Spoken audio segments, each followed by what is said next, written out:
Cette vidéo est destinée aux élèves de 4e. Bonjour les élèves de 4e.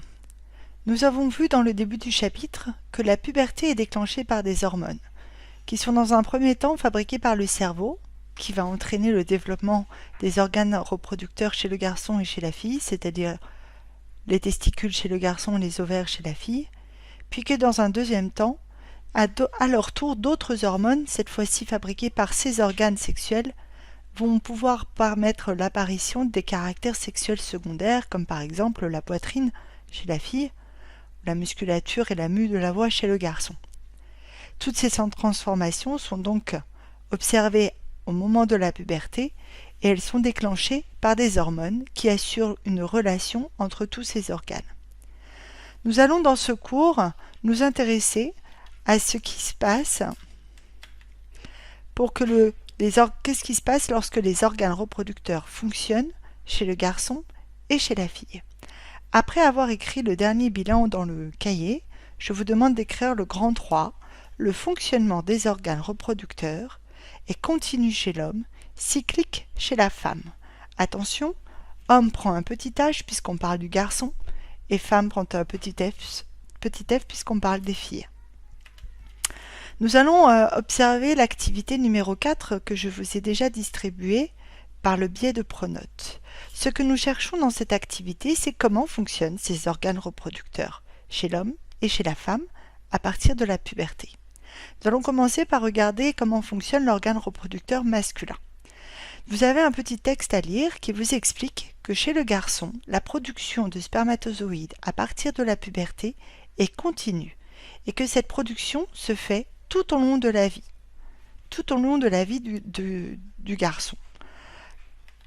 Vous avez ici une première image qui vous montre ce qui se passe à l'intérieur du testicule. Dans ce qu'on appelle des tubes séminifères, de nouvelles cellules sont fabriquées chaque fois. Ces cellules sont les cellules reproductrices que vous connaissez puisque ce sont les spermatozoïdes. Le spermatozoïde, le voilà, il a une tête et un flagelle. Ce flagelle lui permet de pouvoir se mouvoir, c'est-à-dire se bouger à l'intérieur du liquide dans lequel il va être.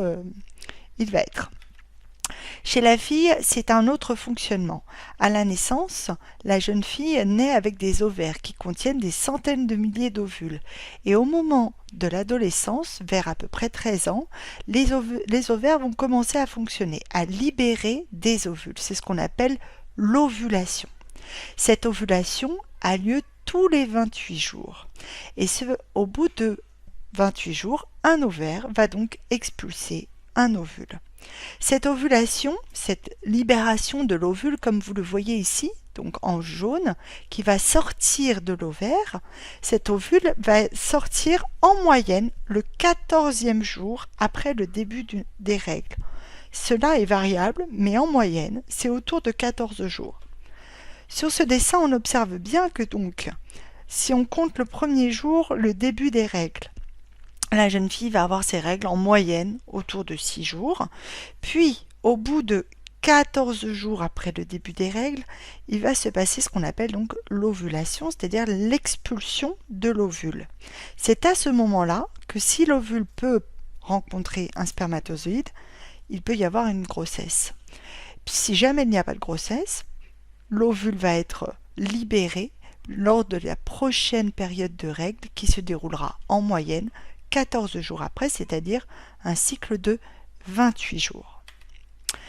Alors, pour répondre aux questions, à partir de la puberté, quelles sont les périodes du mois où l'homme, le garçon, peut se reproduire? Vous avez compris grâce au document que, à partir de la puberté et tout au long de sa vie, un homme produit des spermatozoïdes. Cette production est continue, il peut donc se reproduire à n'importe quel moment. Par contre, chez la femme, est-ce que c'est la même chose? Non. Chez la femme, à partir de la puberté, elle peut se reproduire qu'une seule fois par mois, au moment de l'ovulation, au moment où il y a cette expulsion de l'ovule par l'ovaire. Enfin, l'expulsion de l'ovule par l'ovaire, oui. Cette ovulation a lieu en moyenne 14 jours après le début des règles. Si on regarde sur un calendrier pour essayer de mieux comprendre, si on considère qu'une femme a eu ses règles le 5 mars, on va représenter en rouge la période où elle a eu ses règles qui dure environ 5 à 6 jours. On représentera par un rond vert le jour où elle a ovulé, c'est-à-dire le 14e jour après le début de ses règles. Et on peut représenter par un trait bleu le moment où son mari peut fabriquer des spermatozoïdes et donc être capable de se reproduire aussi. Voilà à quoi ça correspond.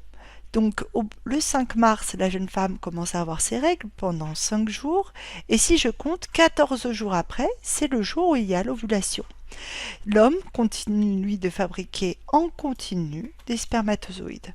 14 jours ensuite, nous avons le 2 avril, elle a de nouveau ses règles. Et de nouveau, 14 jours après le 2 avril, c'est-à-dire le 15 avril, la jeune fille ou la jeune femme va avoir son ovulation, etc., etc. Quelle est la principale différence entre le fonctionnement des organes reproducteurs chez l'homme et chez la femme? La grosse différence, c'est que l'organe reproducteur du garçon fonctionne de manière continue, alors que chez la femme, cet organe reproducteur ne fonctionne pas de manière continue, mais fonctionne qu'une seule fois par mois. Attention à bien noter cette différence puisque c'est ce qui est le plus important à retenir dans cette partie-là, c'est qu'à partir de la puberté, le fonctionnement des organes reproducteurs va être continu chez le garçon et cyclique chez la femme, jusqu'à une certaine période qu'on appelle la ménopause. Les testicules vont produire des spermatozoïdes de façon continue, alors que pour la femme, à chaque cycle, c'est un des 2 ovaires qui va libérer un ovule. J'espère que vous avez compris cette activité et ce bilan. Si ce n'est pas le cas, n'hésitez pas à me poser des questions via la messagerie de Pronote.